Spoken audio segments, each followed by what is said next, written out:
Chapter 7 Srila Haridas Thakur's Conviction in the Holy Name.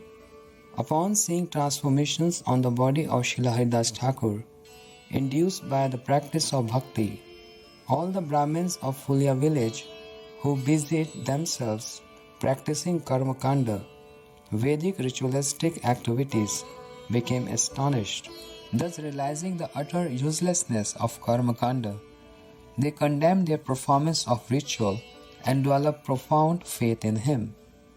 After taking bath in the Ganga, Srila Haridas Thakur used to roam here and there while loudly chanting the names of Sri Hari. The Kaji, means the Muslim magistrate of Fulia, saw this and could not bear it.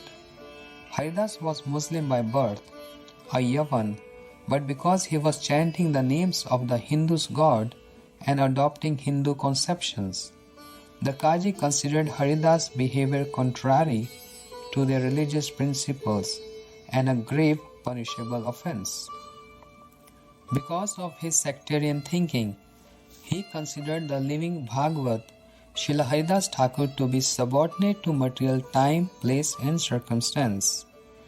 Actually, Srila Haridas Thakur was transcendental to any influence of material time, place and circumstance, being a self-realized soul. Due to Kaji's contaminated consciousness, he tried to bring Srila Haridas Thakur's super-mundane spiritual practice under the control of his government, which was contaminated by mundane time, place and circumstance. Thus, the Qazi went to the king of Bengal, a Muslim, and complained about Srila Haridas Thakur, saying, "Although born a Muslim, Haridas has adopted the beliefs of the Hindus. You should quickly have him brought here and punished, or else other Muslims may see him and also become attracted to Hinduism." Hearing the words of the sinful Kaji, the wicked Muslim king, who was antagonistic toward bhakti, ordered his soldiers, "Go seize Haridas and bring him here." Following the king's order, the soldiers quickly went to the village of Fulia to seize Srila Haridas Thakur.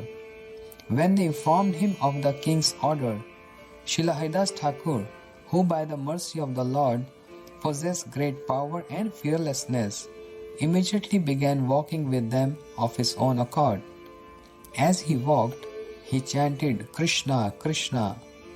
Eventually they arrived at the court of the king and presented themselves before him. "Krishner prasad Haridas Mahashay, Yavaner ki daya, koler o nai bhai." Shri Chaitanya Bhagavat Adi Khand 16.39. By Shri Krishna's mercy, Srila Haridas Mahasaya was not even scared of death, to say nothing about the Yavan king. The residents of Ambuya had already heard about Srila Haridas Thakur's performance of Nam Sankirtan and the transformations of Prema on his transcendental body. Therefore, when they heard that he would be arriving in their village that very day, their hearts filled with joy at the possibility of receiving his darshan. At the same time, they felt extremely morose that the Yavan king had called Srila Haridas Thakur to punish him.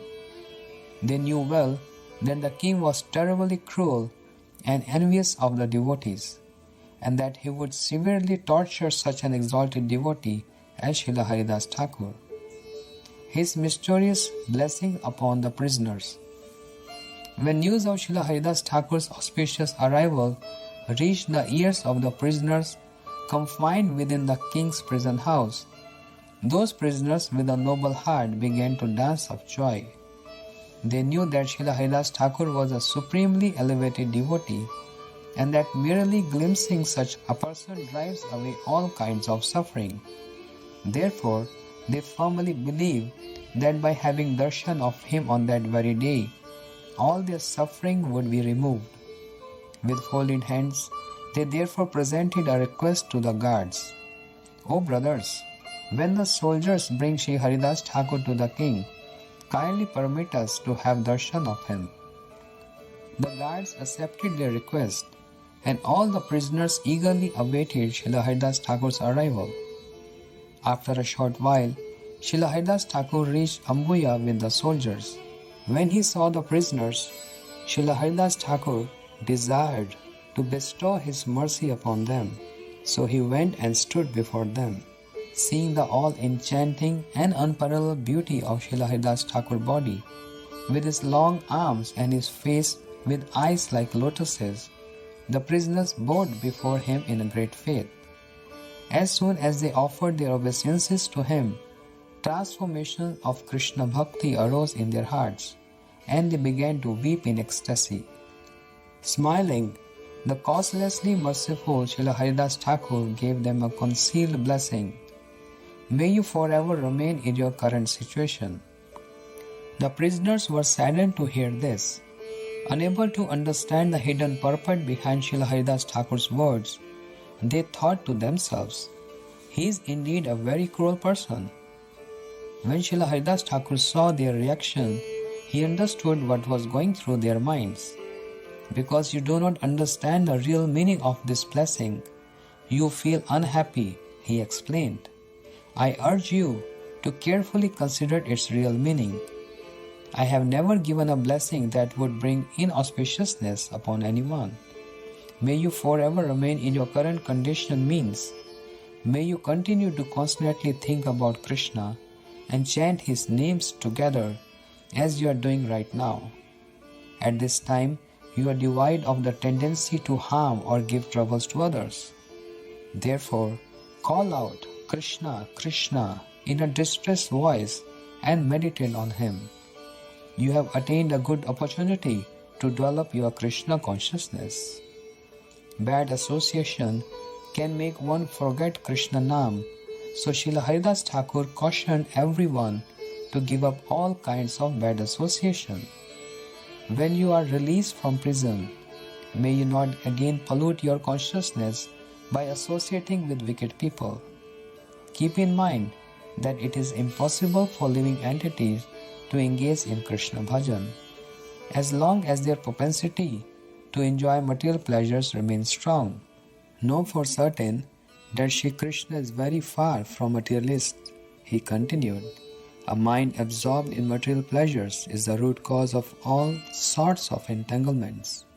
Wife, children, other family members, and other dear ones are Maya's traps, and they are death personified. It is only due to great fortune that a soul possesses the spiritual credit called Sukriti to associate with saintly persons. By hearing the instructions of those personalities and by receiving their mercy, the mind of the materialist withdraws from material enjoyment and he engages in bhajan of Shri Krishna. The purpose of my blessing was not that you should remain forever locked in this prison house. Instead, I meant that you should, for all time, forget material pleasures and chant Hari Hari. May you attain the perpetual association of high-class sadhus so that you remain immersed in cultivating activities pleasing to Shri Krishna, called Krishna Anushilan. And may you always have the good fortune of associating with sadhus and chanting the names of Shri Bhagavan.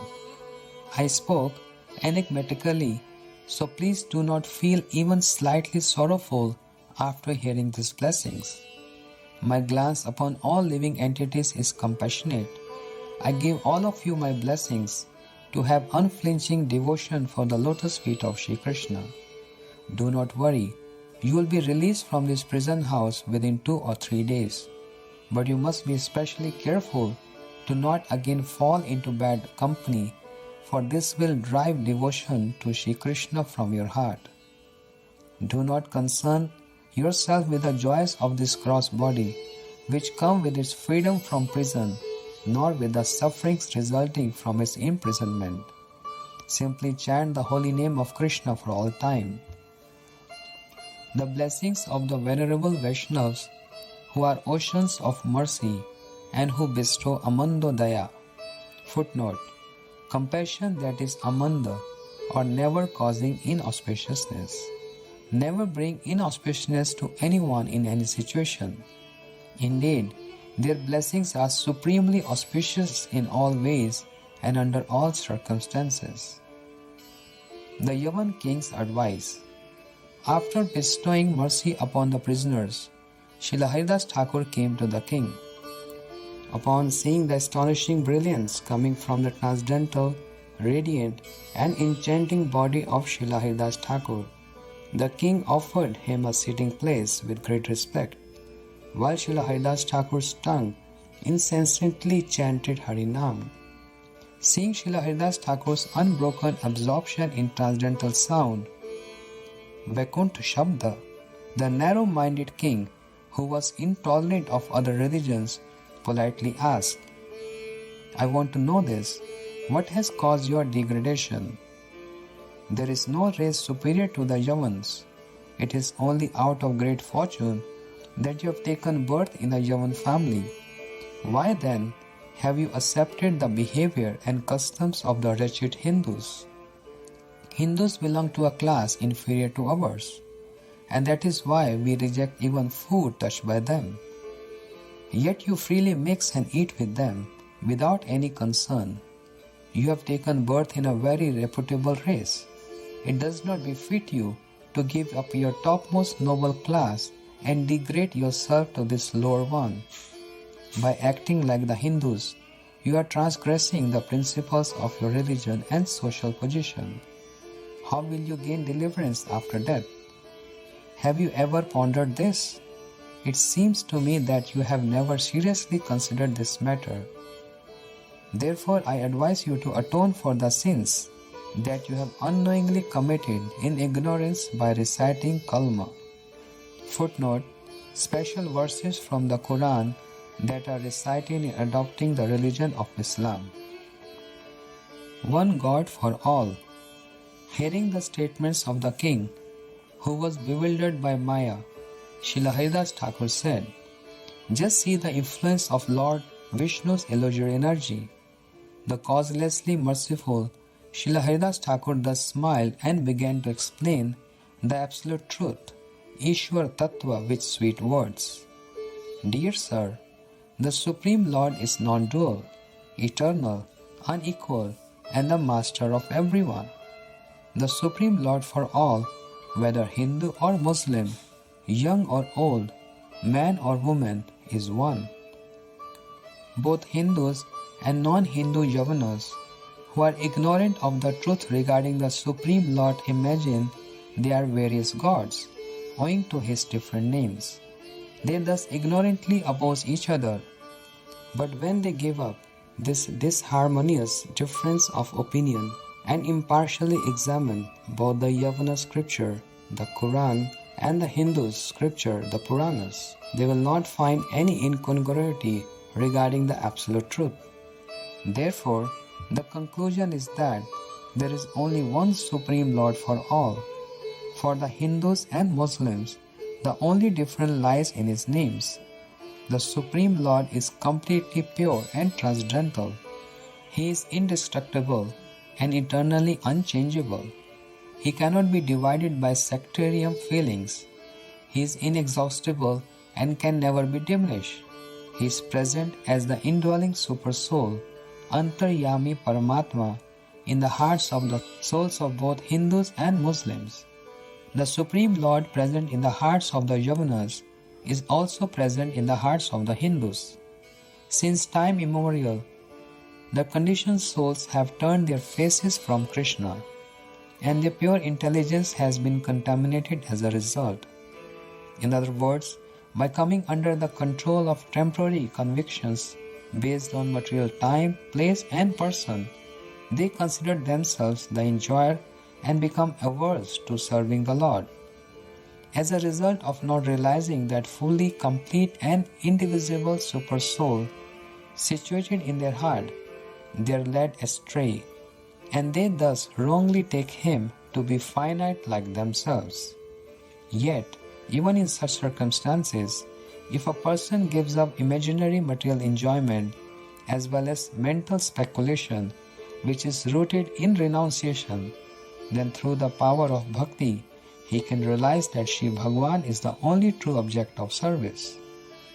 That indivisible, imperishable, eternally pure Lord directs the conditioned souls who, following the dictates of their mind, perform different type of fruitive activities according to whatever qualification he has bestowed upon them. In other words, the souls situated within the three worlds act only according to the inspiration bestowed upon them by the Lord. In this world, people of all religions glorify the name, qualities, and so forth of that Supreme Lord in terms of the conclusions of their own religious scriptures. The Lord is known as Bhavgrahi, Bhagwan Janardhan, the Lord who accepts the mood, bhava of a devotee rather than just his external actions. If one commits violence by disrespecting the transcendental sentiments of another, then that violence is actually directed towards the Supreme Lord. Therefore, one ought not to commit violence by action or intention toward another living entity. If a person tries to forcefully convert another, influencing that person's way of thinking in terms of his own personal, narrow-minded views, then he is not only denouncing the other's religion, but is also committing violence toward the object of worship of all religions, the Supreme Lord Himself.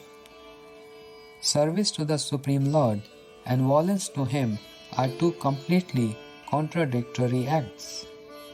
If due to bewildered intelligence, a person considers an act of violence as service to the Supreme Lord, then he eventually becomes averse to the service of the Lord and violent toward his devotees. When a living entity is devoid of love for Bhagwan, he sometimes becomes filled with material desires, an Anyabilashi, sometimes a fruitive worker, Karmi, sometimes a Hatha Yogi, sometimes a seeker of the undifferentiated Brahma, and sometimes a Raja Yogi. To induce the Jiva to serve Shri Mukunda for the Jiva's own eternal welfare is certainly not violence.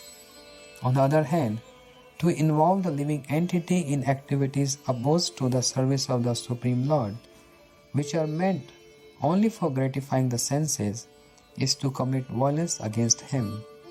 Everyone should certainly give up such activities. I am engaged in serving the Supreme Lord in whichever way He inspires me in my heart. A person is able to progress in his service to Bhagwan according to the particular type of mercy He gives him. By the Lord's desire, I am involved in serving Lord Vishnu, which is the dharma of the Brahmins, although I have taken birth in a Yavan family.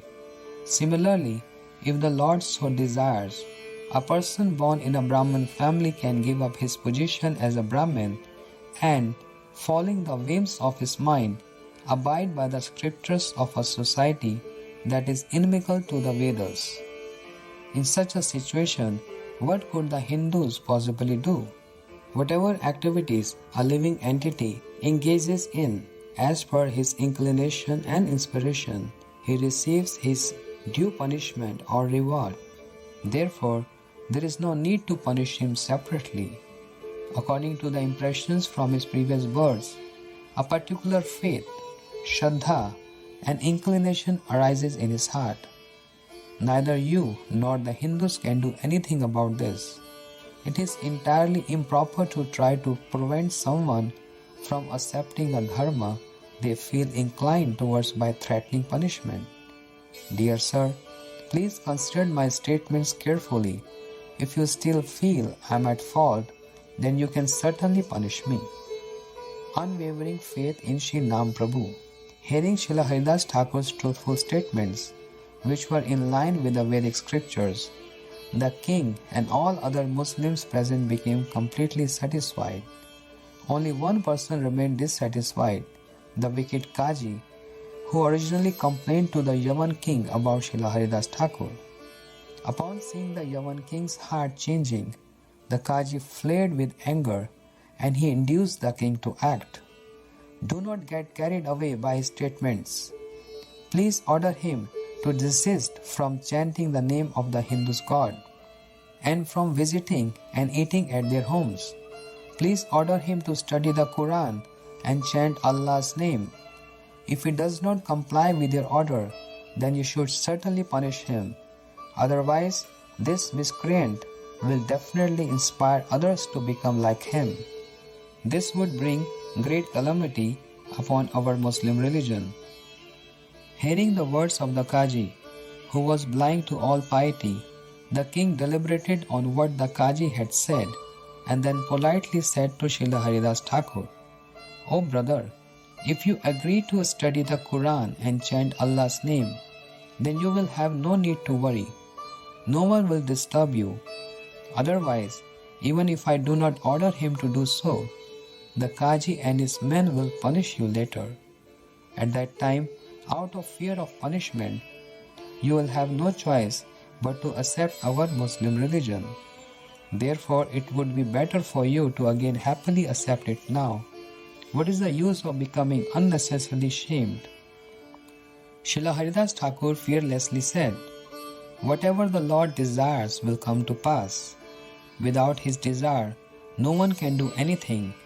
It is the Supreme Lord alone who rewards or punishes a soul according to his activities. Yet the ignorant soul boasts of being the master of his own destiny. The Jiva is only the medium. In reality, everything happens by the will of Bhagwan. Therefore, if it is the Lord's desire to punish me, then I happily accept it." Srila Haridas Thakur is the ever truthful embodiment of resolute faith in Shri Harinam Kirtan. Being the brilliant example of tolerance and unflinching faith in his most cherished Shri Nam Prabhu, Shri Haridas Thakur expressed submission and said, "This much is certain. Khand khand hai de jai jadi pran, tabu ami vadane na chhadi Harinam." Shri Chaitanya Bhagavat, Adi Khand, 16.94. My body may be cut into pieces, or I may lose my life, but I will never abandon uttering the holy name. Srila Haridas Thakur continued, "This material body obtained from one's mother and father is temporary. A person whose life runs against the service of Shri Krishna is absorbed in material pleasures and thus subject to change and destruction. Shri Bhagwan and his name, however, are eternal and inseparable from each other. The transcendental name is not like the names of material objects, which have been contrived by human beings. The transcendental name, Vaikuntha Nam, and Bhagwan, the possessor of the name, means Nami, are one and the same. I can therefore never give up my service to the Nam and put my faith in service to my gross and subtle bodies. Every living entity is the servant of Bhagwan. That is, everyone is a Vaishnava. Vaishnavas have no occupation other than chanting Shri Harinam. The only occupation of living entities in the stages of both practice, sadhan, and perfection, siddha, is to render service to Shri Nam. I would never give that up for proper social conduct as defined by ordinary men. Happily and without protest, I would accept any punishment dealt out by such a society and its rulers, but I would never give up eternal service to Shri Hari to run towards temporary material happiness. I have no other duty than performing Krishna Sankirtan of Vaikuntha Nam, which I have received through the disciplic line. Because I am an eternal entity, both my gross body and mind are separate from me, the soul, whereas my body and mind are temporary objects." After hearing the infallible words of Srila Haridas Thakur, the Yavan king asked the Qazi, "Now what should we do with him?" In an attempt to shroud the truth broadcast by Jagat Guru Srila Haridas Thakur, who was completely fixed in the transcendental sound received through the disciplic line, the demonic Qazi adopted a course of violence and said, "Without any further consideration, order your guards to drag him through 22 marketplaces and beat him until he dies. If he survives, then I will believe him to truly be an honest and perfected soul, and I will believe that whatever he says is the truth. But if he dies, it should be understood that he received the punishment he so rightly deserved. The Kaji shouted to the guards, "Drag him through 22 marketplaces and whip him so thoroughly that he dies. He has committed a fearsome offense by converting to Hinduism. Even though he took birth in a Muslim family, he can be delivered only after his death. For a Yavan who gives up his own religion and accepts the customs and religion of the Hindus, death is the only justifiable punishment. There is no greater sin than converting to Hinduism after taking birth in a Muslim family. The only atonement for such a sin is capital punishment." The sinful king agreed with the atheistic Kaji and ordered his soldiers to have Shri Haridas Thakur dragged and beaten in 22 marketplaces. The cruel guards caught hold of Shri Haridas Thakur and in great anger dragged him from one marketplace to the next, brutally beating him in each one. Those who bear malice against Vaishnavas quickly become filled with sin. The atheist Kaji and the king who acted on Kaji's advice committed a grave offense against Srila Haridas Thakur and were thus the most wretched of offenders. Those servants of the king who on his and Kaji's order caught Srila Haridas Thakur and beat him also became wicked due to their fault of associating with sinners. Yet, even while the guards were thrashing Srila Haridas Thakur, he remained in total bliss, absorbed in meditating on Shri Krishna and chanting Harinam. Because he was immersed in Namaras, Srila Haridas Thakur did not experience even the slightest bit of difficulty. The contented Srila Haridas Thakur, who had fully absorbed his mind in Shri Krishna, was totally oblivious to external distress and happiness, and compiled with the desire of those cruel men.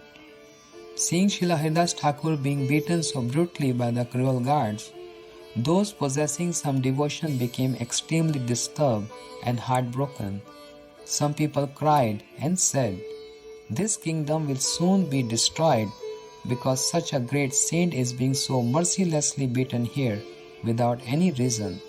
Some people, distraught by the Yavan's ill treatment of Srila Haridas Thakur, cursed the Kaji and the king, while others made plans to attack the guards beating Sri Haridas Thakur.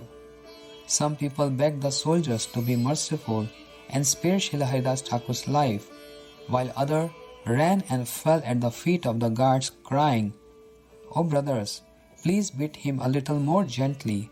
We will give you a large sum of money." Yet, even after hearing the pleas of these people, the hearts of those cruel, hateful sinners who were malicious towards devotees did not melt even a little. On the contrary, they angrily beat Srila Haridas Thakur with even more force.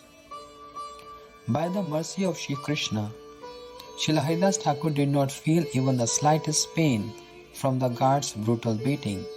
It was similar to how no harm came to Prahlad when, on the order of demon Hiranyakashipu, he was tormented in many ways by demons. Such tolerance is naturally inherent in great devotees. They are so deeply absorbed in the Lord's service that they are not disturbed by the cruelty of the inhabitants of this world who are averse to Bhagwan. It is for this reason that Shri Gaur Sundar has mentioned in his Shri Shikshashtak that only one who is even more tolerant than a tree can perform Harinam Sankirtan, others cannot. If a spiritual practitioner has no tolerance, then he cannot perform Hari Kirtan.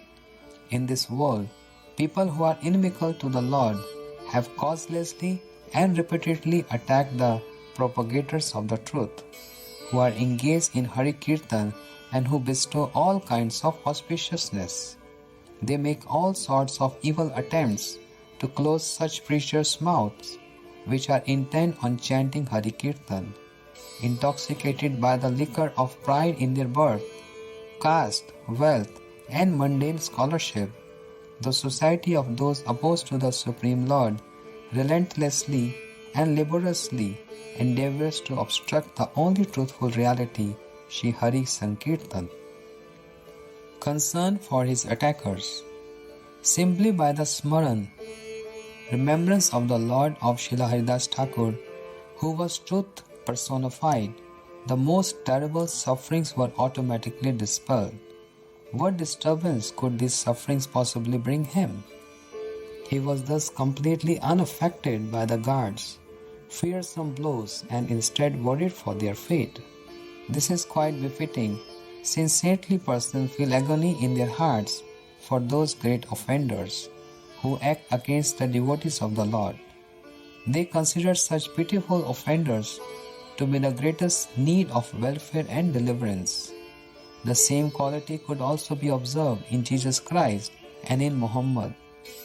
Srila Haridas Thakur was worried. Bhagwan will never forgive these guards for beating me. He thought, what will be their destination? His heart began to melt and he prayed, O Shri Krishna, please forgive them. Please do not punish them because of me. Although Srila Haridas Thakur prayed to Bhagwan for the welfare of those merciless soldiers, they ruthlessly beat him while dragging him from one marketplace to the next. With a desire to kill him, their anger increased at every moment, and their beating of him was horrific.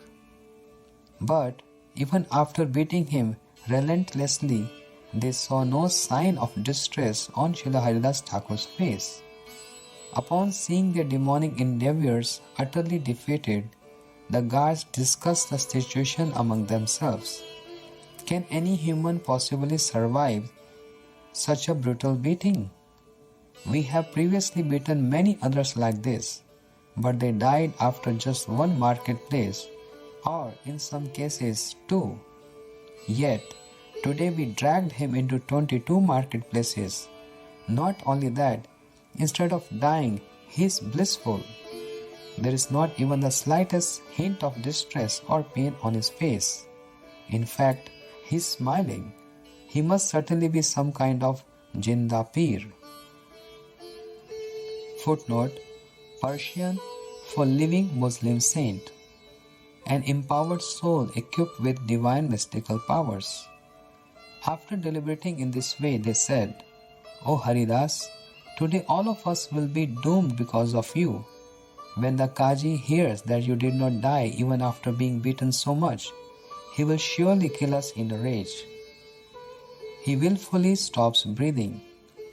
Srila Haridas Thakur is free of envy. Although the guards who beat him were verily the followers of demons to protect them from the imminent rage of the cruel Kaji, he assured them that no harm would come to them and, smiling, said, If inauspiciousness will befall you by my staying alive, then I will die just now. Saying this, Srila Haridas Thakur became so completely absorbed in the remembrance of Shri Krishna that his body grew inert, so much so that even his breathing stopped. The soldiers were left astonished. They then lifted him and dumped his body by the king's door. When the king saw Srila Haridas Thakur's unconscious body, he ordered, Go and put it in a grave.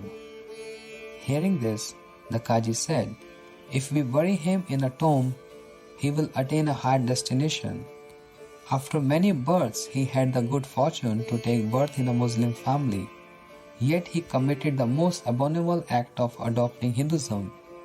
Because of this, it would be appropriate to throw his body in the Ganga, so that his ruhu, soul, will ride there for eternity. Although all the Yavanas heeded the order of the Kaji and tried to lift the body of Srila Haridas Thakur to throw it in the Ganga, he could not be moved. While he was enraptured in his blissful trance, Shri Vishwambhar, means the maintainer of all living entities, entered his body, which Shri Vishwambhar situated there, who had the power to move Srila Haridas Thakur. The mighty Yavanas tried to push the body of Sri Haridas Thakur from all sides, but he continued to lie motionless like a pillar. Srila Haridas Thakur was entirely unaware of the external world due to being fully immersed in the ocean of remembrance of Shri Krishna. He did not even know where his body was, in outer space, on earth, or in the Ganga. He always carried the Lord in his heart. His absorption was like that of Prahlad Maharaj, who also had no awareness of the external world, due to being ever submerged in the remembrance of Shiv Bhagwan. This kind of rapture was not unusual for Sri Haridas Thakur. The power of Nam Bhajan. In reality, no one was capable of even touching the body of Srila Haridas Thakur. But in order to instruct to the world the topmost ideal of tolerance, he accepted the terribly cruel beating of the Yavanas, just as Sri Hanuman was voluntarily bound by the Brahmastra weapon sent by Indrajit in order to maintain everyone's respect for it.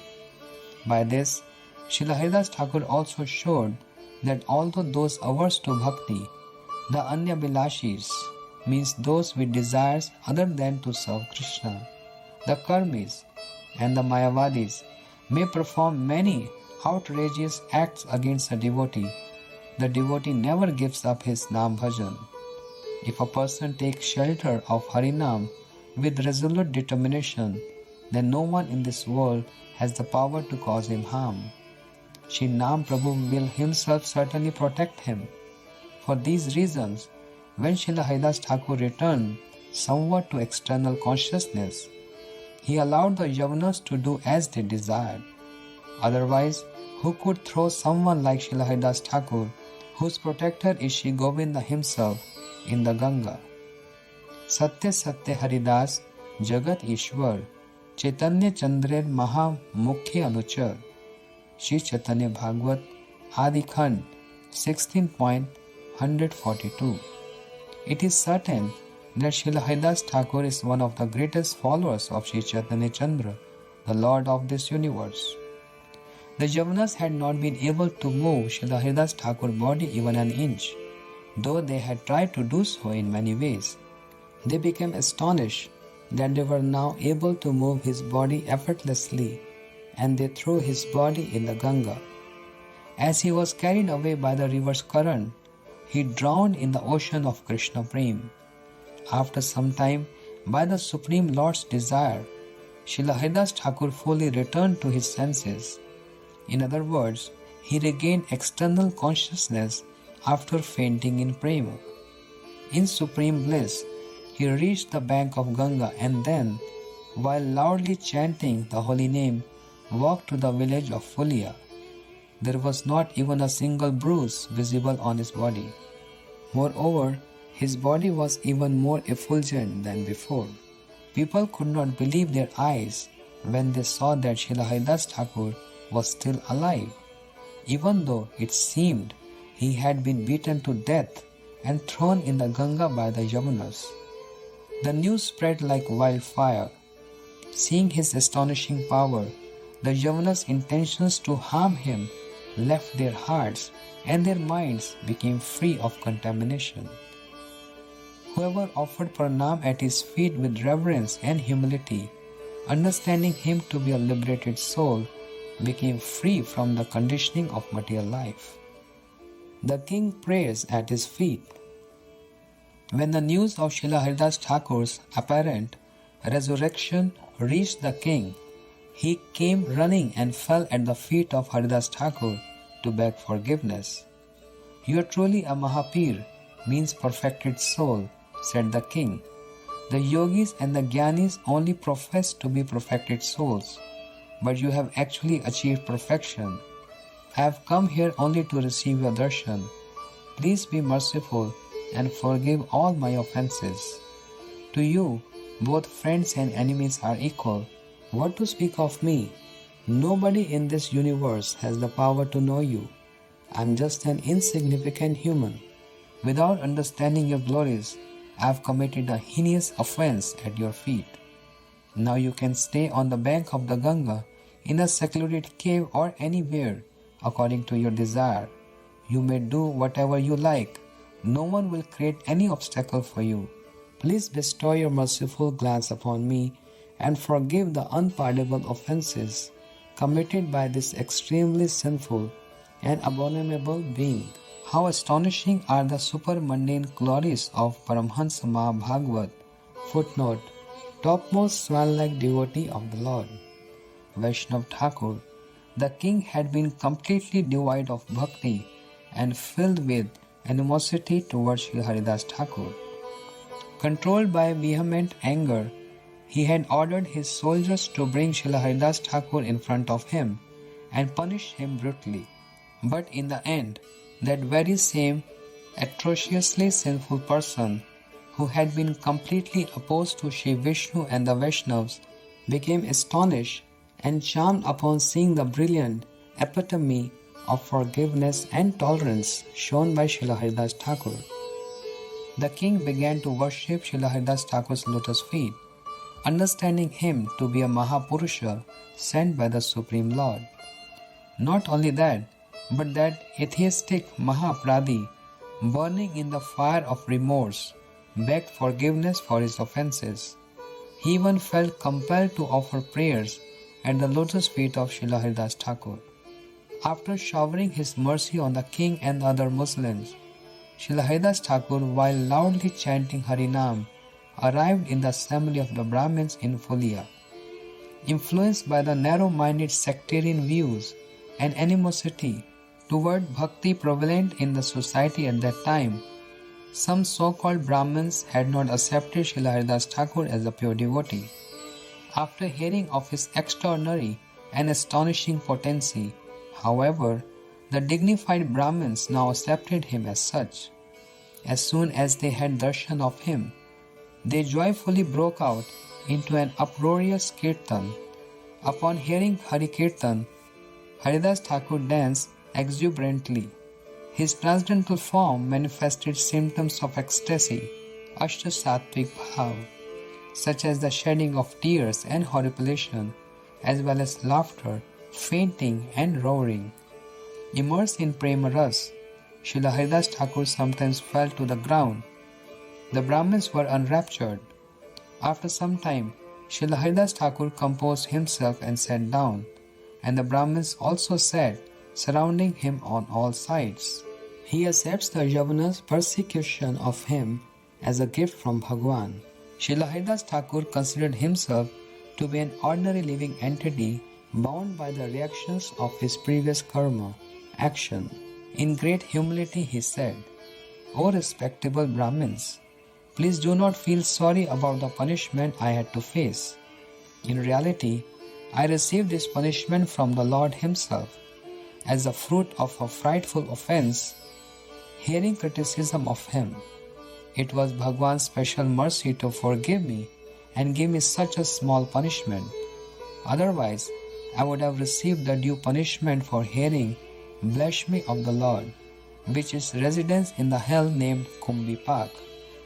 The Lord gave me a fitting punishment for my offense, so that I shall never repeat the same mistake again." Om Vishnupad, Srila Bhakti Siddhanta Saraswati Goswami Prabhupada has clarified the above statements of Srila Haridas Thakur in his Gaudiya Bhashya of Sri Chaitanya Bhagavat Adi Khand 16.166. Srila Haridas Thakur thought to himself, "It is due to the faults of my previous misdeeds and to my aversion to Bhagwan that I face the punishment of having to hear words that opposed him. While following the dharma of tolerance, I did not appropriately counter the piercing words of atheistic people, and that is why Bhagwan has punished me in this way. Bhagwan issues severe punishment to those who, in the name of tolerance, do not attempt to defeat the statements of those who blaspheme him and his devotees. Even after hearing the criticism of Hari, Guru and Vaishnavas, the members of the Prakrit Sahajya Sampradaya." Footnote: those who understand the transcendental pastimes of Supreme Lord to be mundane and think that the transcendental truth is attained by material practice, try to pass off their detestable duplicity as Vaishnava etiquette. For this reason, they will certainly attain a ghastly, contemptible destination. Srila Haridas Thakur certainly exemplified the topmost idol of the dharma of tolerance. But the hypocritical Prakrit sages try to artificially imitate Srila Haridas Thakur's tolerance, and thus they receive many different types of suffering. Mahabhagavat Paramhans Vaishnavas naturally possess a heart that is free of all criticism and so on. They do not pay even the slightest heed to the criticism, glorification, idle talks, gossip, and other discussions indulged in by others. However, when Prakrit Sahajas attempt to imitate such Mahabhagavat Vaishnavas, having not reached that advanced stage, their conduct can only be called abhorrent and deceitful. For this they must certainly suffer. In order to make the duplicitous Prakrit Sahajas understand this point, Srila Haridas Thakur brought up the matter of karmic reactions as suffered by ordinary persons. The Prakrit Sahajas are subject to the reactions of their actions, but Srila Haridas Thakur, who is the crest jewel among the liberated soul and forever engaged in chanting Harinam, is not bound by such reactions. Srila Rupa Goswami has addressed this point in the 4th verse of Shri Namashtak. Yad Brahma Sakshat Kriti Nishtapi Vinasham Ayati Vina na Bhogai Apayati Nam Suranin Tatate Prarabdha Karmeti Viroti Vedaha. Without undergoing any suffering, a devotee's Prarabdha Karma means fructifying reactions to previous acts cannot be eliminated even by resolute meditation on impersonal Brahm. However, O Master, such karma is at once uprooted by your appearance as Shri Nam on the tip of his tongue, in the form of Namabhas, a semblance of the pure holy name. The Vedas also loudly declare this fact. In his Gaudiya Bhashya of Shri Chaitanya Bhagavat Adi Khand 16.167, 168, 169 and 171, Srila Prabhupada further states that foolish person who, misinterpreting the real import of the verse of Shri Shikshashtak beginning Taror Api Seheshuna, feigns politeness and tolerance upon hearing the blasphemy of Vishnu and the Vaishnavas, and poses as being elevated and liberal in valor, should be understood as undergoing the reactions of a great offense. The endeavors one makes with the sense to receive the gratification of collecting material prestige should not be mistaken for Hari Bhajan. Therefore, Jagat Guru Srila Haridas Thakur is targeting the great fault of the foolish Prakrit Sahajas who make a show of deceitful humility, instructing the whole world by humbly saying, "It would have been befitting if Hari, Guru and Vaishnavas were to punish me, a great offender, who did nothing to confront blasphemy against them, with a more severe punishment." However, Bhagwan is supremely merciful. He freed me from this offense through the tiny punishment of being brutally assaulted by the guards. By doing so, he has only demonstrated his great Amando Daya. Footnote: compassion that is amanda or never causing inauspiciousness, which has left me feeling extremely happy and satisfied. I twisted the meaning and purport of the verse beginning Tatyanukampa mentioned in Srimad Bhagavatam 10.14.8. Footnote: one who accepts as your mercy the results of his own actions, as well as the happiness and distress of his prarabdha karma, who endures them with an undisturbed mind, and who maintain his life by offering himself unto you by body, mind and words, is eligible to attain your lotus feet, which are the shelter of liberation. Which has left me feeling extremely happy and satisfied, which is why I did not protest. This was my grave offense. It is mentioned in the scriptures that he who does not protest upon hearing the criticism of Bhagwan is an atheist who must go to the exceedingly torturous hell named Kumbipak. with the intention of teaching the Prakrit-Sahajya Sampradaya. Practicing this gross misinterpretation of the term humility, Srila Haridas Thakur said, "From now on, I will never hear the blasphemy of Vishnu and the Vaishnavas while priding myself as a Vaishnav under the cover of Trinad Api Sunechena." From the third verse of Shri Shikshashtak, meaning more humble than a blade of grass, and a veneer of Trinad Api Seshuna. Also from the third verse of Shri Shikshashtak, meaning more tolerant than a tree. I have received a suitable lesson. Bhagwan is supremely merciful. He taught me by giving me an insignificant punishment for my grave offense. Unfortunately, the members of the Prakrit-Sahajya Sampradaya, who are offenders of the holy name, Nam Aparadhis, fail to understand the real purport and essence of all these statements by Sri Haridas Thakur. After some days, the atheistic Yavanas met with the same miserable condition that all tyrants receive as a result of bearing hostility towards the Vaishnavas. It is said in Skanda Purana, "Hanti nindanti va dveshati, Vaishnav nav na abhidandati, krudete yati no harasham, darshane patanti sat." One falls down to a degraded position by these 6 types of Vaishnava aparadh: to kill a Vaishnav, to slander him, to bear malice against him, to fail to welcome or please him, to display anger toward him, and to not feel happiness upon seeing him.